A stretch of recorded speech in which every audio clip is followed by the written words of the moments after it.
Bonjour, j'espère que vous allez bien. Aujourd'hui, on va parler de comment ouvrir sa crèche et tout ce que vous devez savoir par rapport à ça. On pourrait penser que ouvrir une crèche, ça paraît simple, mais est-ce que tu sais vraiment ce que ça implique? L'argent, les démarches et surtout les erreurs à éviter. Et donc pour cette vidéo, j'ai l'honneur du coup de vous présenter Kelly, que vous pouvez notamment aussi retrouver sur les réseaux sociaux. Et donc c'est parti, elle va tout nous expliquer.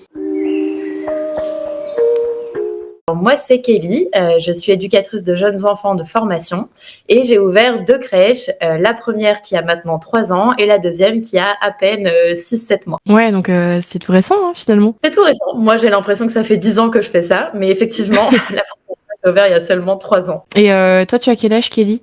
Moi, j'ai 30 ans. Tu as 30 ans. Ok.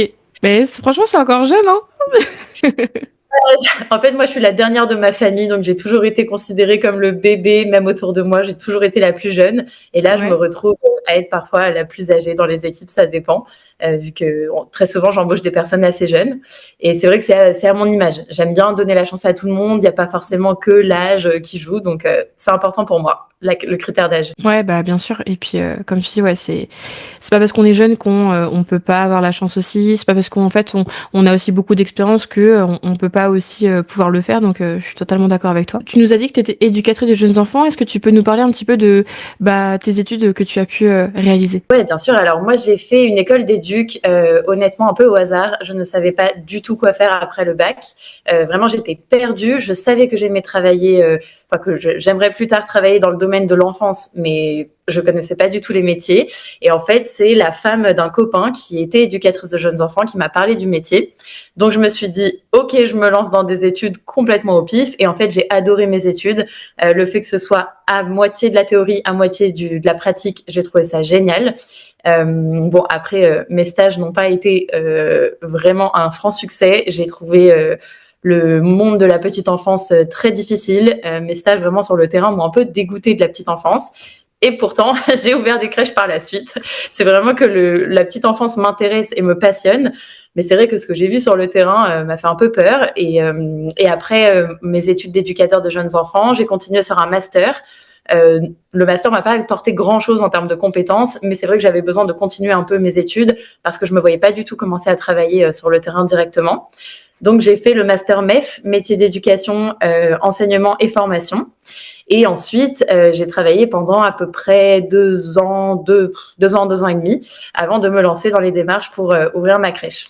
Ouais, donc tu as quand même un parcours assez important et qui a aussi t'a amené du coup par la suite à vouloir créer tes propres crèches. Et c'est bien aussi parce que de pouvoir justement être tu vois 100% sur la gestion de tout ça, de qui t'as envie d'embaucher, comment t'as envie de faire, c'est hyper chouette. En fait, c'est vraiment les expériences sur le terrain qui m'ont marquée. J'ai vu des choses qui étaient tellement incohérentes à mon sens. Enfin, franchement, ça serait beaucoup trop long de tout détailler, Bien mais sûr. c'est vrai que j'ai vu pas forcément des cas de maltraitance grave ou quoi, mais j'ai vu vraiment plein de petites choses, plein de petits détails, des choses qui sont pas forcément bien pensées, du manque de matériel, du manque de professionnels, des manières de critiquer les parents une fois qu'ils ont le dos tourné. Ouais. Et je me suis dit, mais on n'est pas là pour le bien-être des enfants, c'est pas possible. Alors que c'est une crèche. Le but, c'est d'accueillir l'enfant dans son individualité. Tout ce qui est écrit dans les projets, c'est bien beau, mais il faut l'appliquer derrière.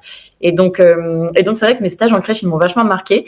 Après, j'ai fait d'autres stages en maison d'enfants, en école, qui n'avaient rien à voir du coup avec la crèche, mais qui m'ont vachement apporté moi dans mon parcours.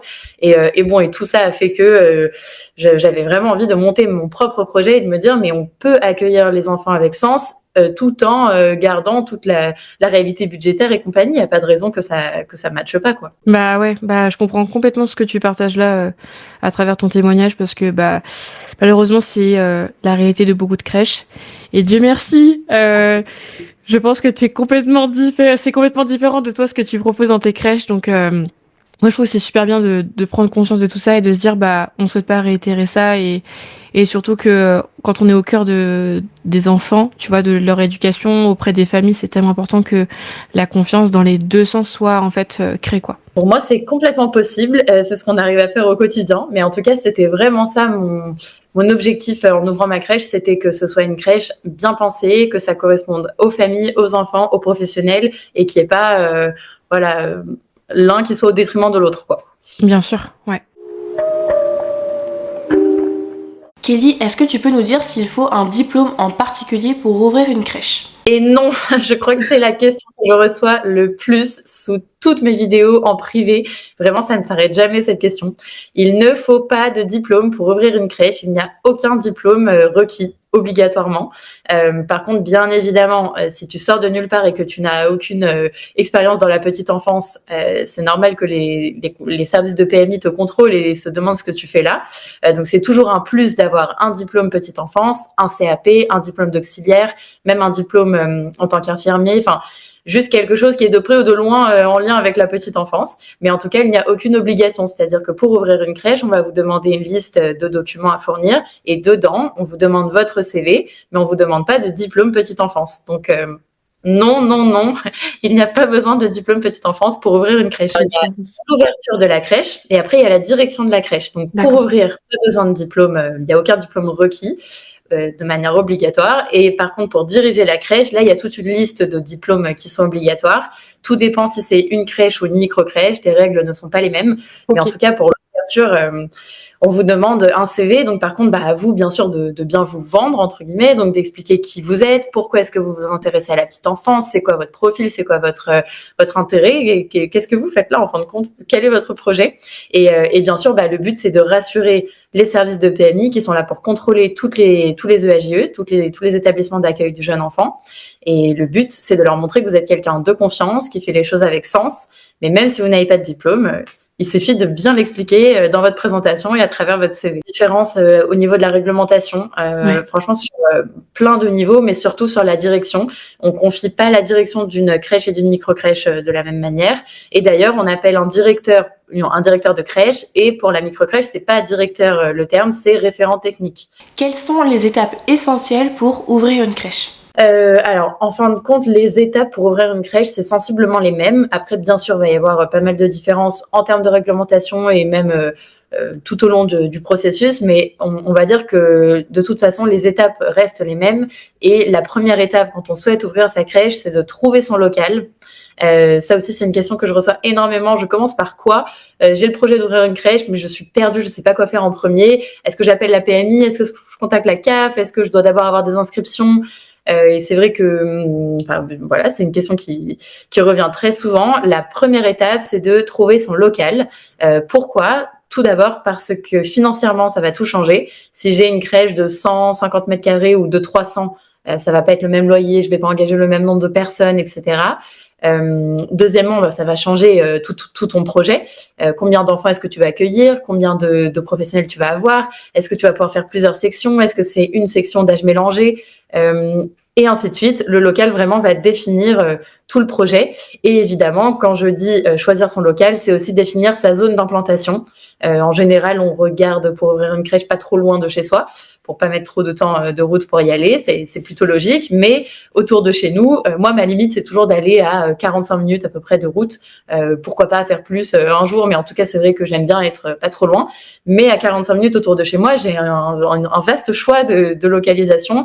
Et là, il faut faire attention à choisir un emplacement qui est stratégique. Il y a des zones, par exemple, où il n'y a rien, que des entrepôts. C'est peut-être pas judicieux d'aller ouvrir une crèche là-bas. Il y a d'autres zones où il y a énormément de crèches, donc il faut réaliser une bonne étude de besoin pour vérifier qu'il y a besoin d'ouvrir une crèche. Donc vraiment, première étape, recherche de local et dans une bonne zone d'implantation. Et bien sûr, c'est pour moi toute la complexité de l'ouverture d'une crèche, c'est qu'en fait, c'est un peu lent à démarrer parce qu'il faut trouver le bon local, il faut y aller, il faut se mettre dedans. C'est un peu long, mais une fois qu'on a trouvé le bon local, tout va s'accélérer super vite et il va falloir contacter la PMI, contacter la CAF, courir à la banque et tout obtenir d'un coup. Donc, c'est vrai qu'on fait vraiment avancer tous les curseurs en même temps. Et donc, je trouve que c'est le plus difficile, moi, dans le parcours d'ouverture de crèche. C'est le fait de convaincre tout le monde en même temps de la solidité de ton projet, de tout ça. Et tout ça ne peut démarrer qu'à partir du moment où tu as un local, parce que tu ne vas pas contacter la même CAF en fonction du lieu, pas la même PMI de la même manière. Il y a plusieurs services de CAF et de PMI qui s'occupent de différentes zones, et la banque va te dire c'est quoi la superficie, c'est où, ça coûte combien, tu vas embaucher combien de personnes, tu as combien d'enfants. Tout le business plan dépend de ça. Je crois que tu en parlais sur tes réseaux sociaux, c'est qu'en fait, ça va être assez propre à chaque personne et aussi en fonction de la région, parce que d'une région à une autre, ça peut un peu différer, j'imagine. Exactement. Au niveau des aides de la CAF, il faut bien se renseigner sur la CAF, du coup, qui concerne ta zone ou ta crèche. Pour la PMI, pareil. Les PMI ont toutes la même réglementation, mais il y a des PMI qui sont plus sensibles à certains sujets que d'autres. Donc oui, bien sûr, après, ça va dépendre de la zone, quoi. Parce que tu as une certaine superficie pour le nombre d'enfants, je crois. Alors oui, en fait, il y a deux choses. D'abord, toutes les règles, là, tout ce que j'énonce là et toutes les règles qu'il faut respecter, elles sont dans le code de la santé publique. Donc moi, j'invite vraiment toutes les personnes qui veulent ouvrir des crèches ou qui se renseignent sur la réglementation à prendre énormément de recul avec tout ce qui se dit sur Internet. Et même mes propres vidéos TikTok, prenez du recul sur tout ce que vous voyez sur Internet. Allez lire le code de la santé publique. Alors, c'est pas très sympathique à lire parce que c'est des textes de loi, mais tout y est. Et donc, dans ce code de la santé publique, on a la règle sur les 7 mètres carrés par enfant. La règle peut différer, c'est pour ça que j'invite vraiment tout le monde à aller lire. Ça peut être 5,5 quand on a une population très dense, je sais plus quels sont les termes exacts.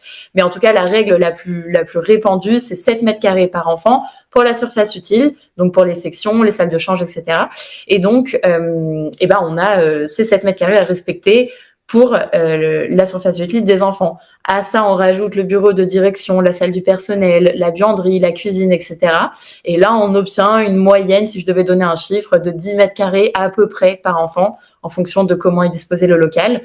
Donc, si on a à peu près 12 à 14 enfants pour une micro-crèche, on a à peu près 150 mètres carrés. Ça me paraît être un minimum qui est agréable. Après, attention, il y a des crèches qui existent de 130 mètres carrés. J'en ai vu une il n'y a pas longtemps. Et ça va très bien. Ça dépend vraiment de la disposition du local.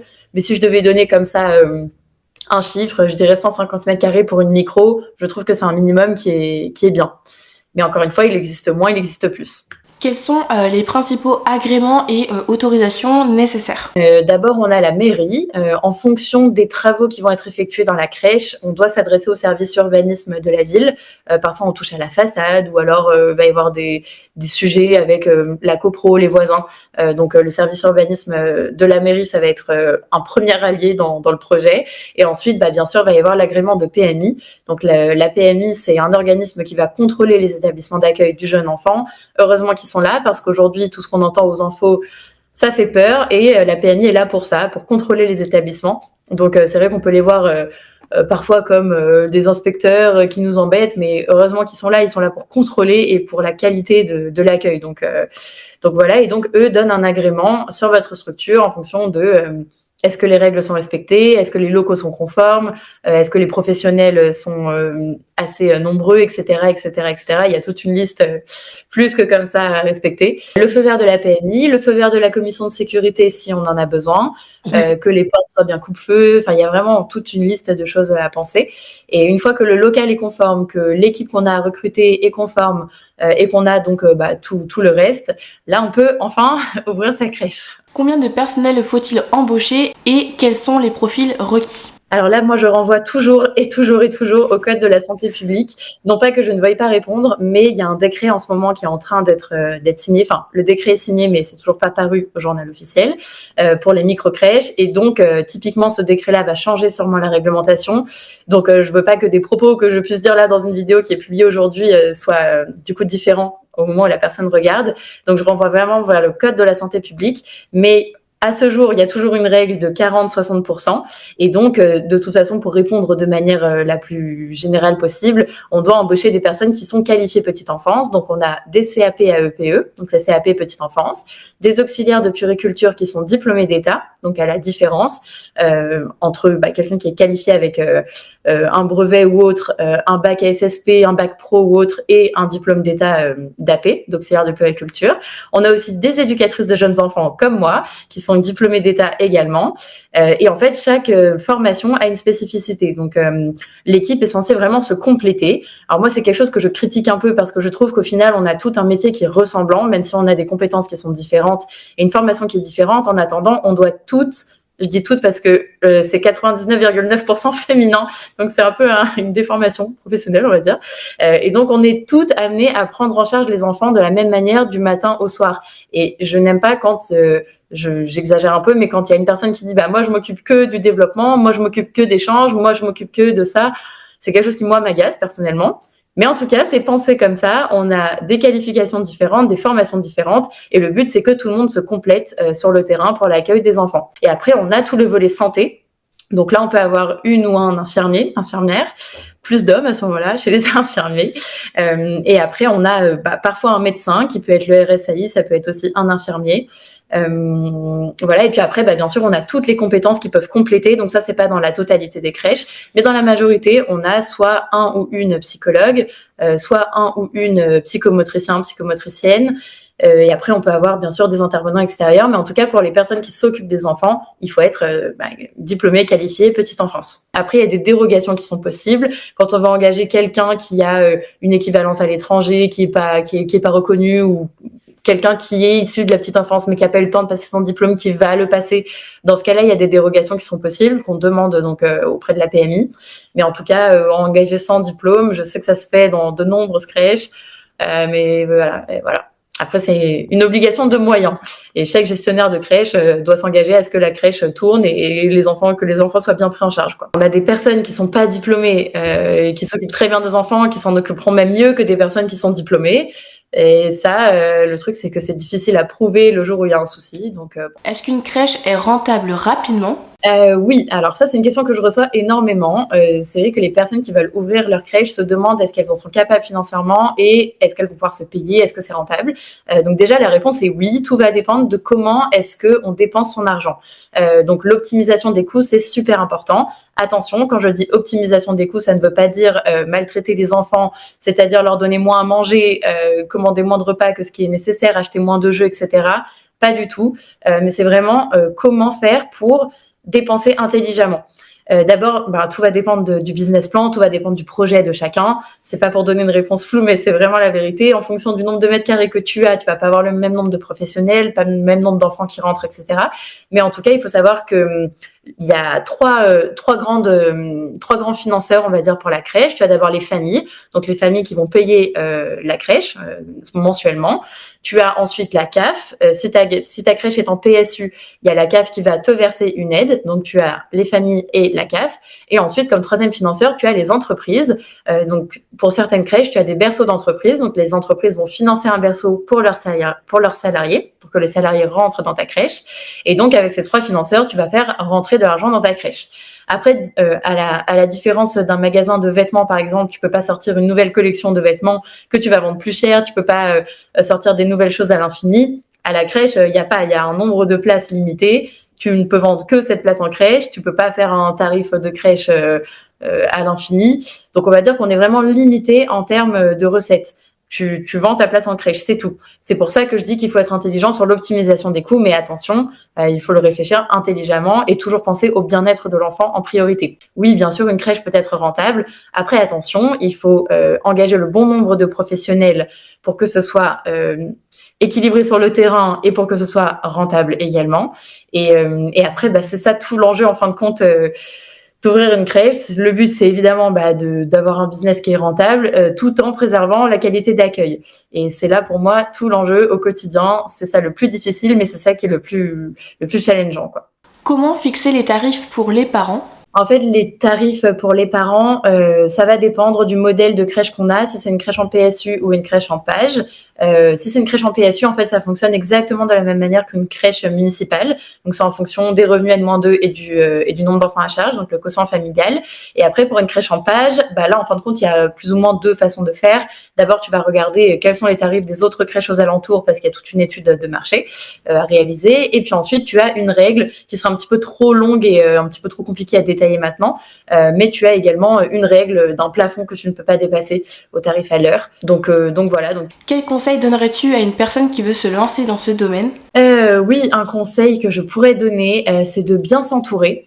Quand je dis bien s'entourer, c'est pas juste de famille ou amis qui va vous soutenir dans ce projet. C'est vraiment s'entourer de quelqu'un qui a des compétences que toi, tu n'as pas. Moi, je suis une pro de la petite enfance. J'aime l'enfance. J'ai plein d'idées. Je suis créative. Je suis intéressée par le développement de l'enfant. Par contre, j'y connais absolument rien. Pour aller au rendez-vous à la banque, j'ai pas les mots. J'ai pas la façon de penser. J'y connais rien. J'y connais rien en création d'entreprise parce que je l'ai jamais fait. J'ai jamais appris ça dans mes études. Donc, je vais m'entourer de quelqu'un qui a ces compétences-là. Et je trouve que c'est hyper important parce que quand on ouvre une crèche, on n'a pas simplement le bien-être de l'enfant à s'occuper. Dans ce cas-là, on va travailler dans une crèche. Mais si on ouvre une crèche, il y a toute une dimension création d'entreprise. Je pense au rendez-vous à la banque parce que vraiment ce jour-là, je me suis dit mais qu'est-ce que je vais leur dire? Je connais pas les termes, je sais pas quoi dire.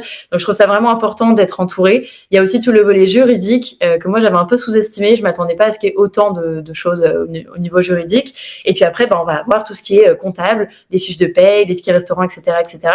Et toute cette gestion-là, c'est la gestion d'entreprise qui est vachement importante. Donc, entourez-vous. Et si au contraire, vous n'êtes pas issu de la petite enfance et que vous voulez ouvrir une crèche parce que vous avez ce projet qui vous tient à cœur pour une autre raison, accompagnez-vous de quelqu'un qui est issu de la petite enfance, qui est diplômé. Je pense que dans les deux cas, c'est super important. Faut-il mieux ouvrir une micro-crèche ou bien une crèche? Eh bien, tout dépend en vrai de votre projet. Comme ça, quand même, je conseillerais plutôt une micro-crèche parce qu'en soi, il y a moins d'enfants, donc forcément, c'est plus simple en termes de prise en charge du groupe. Il y a moins de professionnels, donc il y a moins de paperasse, on va dire, moins de galères administratives. Donc, si je devais répondre niveau facilité, je dirais quand même micro-crèche. Même en termes de facturation, c'est plus simple. Mais c'est vrai qu'en termes de projet, moi en tout cas, je m'éclate plus sur la gestion d'une grande crèche que d'une micro-crèche. Je préfère quand il y a des sections d'âge différentes, etc. Donc tout va dépendre du projet. Mais en tout cas, en termes d'ouverture, je dirais quand même que c'est plus simple une micro-crèche. Surtout, on a cette fameuse règle sur le nombre de mètres carrés, etc. C'est quand même plus simple de trouver un plus petit local qu'un grand local de 300 mètres carrés. C'est aussi plus facile d'acheter ou de louer un local plus petit que plus grand. Donc pour toutes ces raisons-là, je dirais quand même la micro. Quels sont les avantages et les inconvénients d'ouvrir une crèche? Oui, évidemment. Je crois que l'inconvénient, je démarre par ça, mais l'inconvénient, le numéro 1, c'est la charge mentale, le stress 24 heures sur 24. Enfin, 24 heures sur 24, c'est pas tout à fait vrai. On va dire que sur les horaires d'ouverture de la crèche, entre 7h30 et 19h, c'est un stress qui est permanent parce qu'on accueille des jeunes enfants entre 0 et 3 ans, donc un public qui est sensible. Et donc, toute la journée, moi, c'est vrai que je guette mon téléphone qui est jamais bien loin de moi et je me demande est-ce que tout va bien? Est-ce qu'il n'y a pas eu un accident? Est-ce qu'il n'y a pas eu un enfant qui va mal? Un enfant qui fait de l'asthme, voilà, je me stresse avec tout et n'importe quoi, un enfant qui a mal tombé, qui s'est coincé les doigts, je sais pas où. Donc c'est vrai que le stress, il est quand même permanent. On n'a pas ouvert un business où c'est pas une boulangerie, enfin voilà. Donc c'est vrai que niveau responsabilité, c'est quand même énorme et il faut en avoir conscience. Il faut pas juste ouvrir une crèche parce qu'on aime les enfants. C'est vrai que la responsabilité, elle est quand même bien présente. Et après, évidemment, l'énorme avantage, pour moi, c'est la satisfaction qui est énorme, en fait. Ça vaut le coup, ça vaut le coup. On voit les enfants arriver tous les matins. Voilà, c'est des enfants qui sont là, qui grandissent sous nos yeux. Je me revois ouvrir la crèche avec des premiers bébés de 2 mois et demi, donc 10 semaines, petits comme ça, qui sont ensuite rentrés à l'école parce que du coup, la première crèche a 3 ans. Donc, c'est vrai que de voir les enfants grandir, s'épanouir, de pouvoir faire ses propres règles, mettre en place ses propres activités, c'est magnifique. Je pense ça dans n'importe quel business, dans n'importe quelle entreprise. C'est génial de voir évoluer son entreprise. Mais là, moi, j'ai des jeunes enfants qui arrivent à 2 mois et demi, qui repartent à 3 ans à l'école. Donc, c'est juste magnifique. Faut-il absolument une franchise pour ouvrir sa crèche? Et non, pas du tout. Moi, j'ai ouvert ma crèche de A à Z. Je n'ai pas fait partie d'un grand réseau ou autre. Donc pas forcément besoin d'une franchise. Après, l'avantage avec une franchise, alors je connais pas du tout, donc je veux pas parler de ce que je connais pas, mais l'avantage c'est qu'on bénéficie d'un accompagnement, d'une structure, d'un nom, d'une expérience. Donc je pense que c'est évidemment intéressant. Mais moi, c'est vrai que j'y ai même pas pensé en fin de compte au moment d'ouvrir ma crèche. Je me suis dit ok, qu'est-ce que je veux? Qu'est-ce que j'imagine pour les enfants? Quel est mon souhait?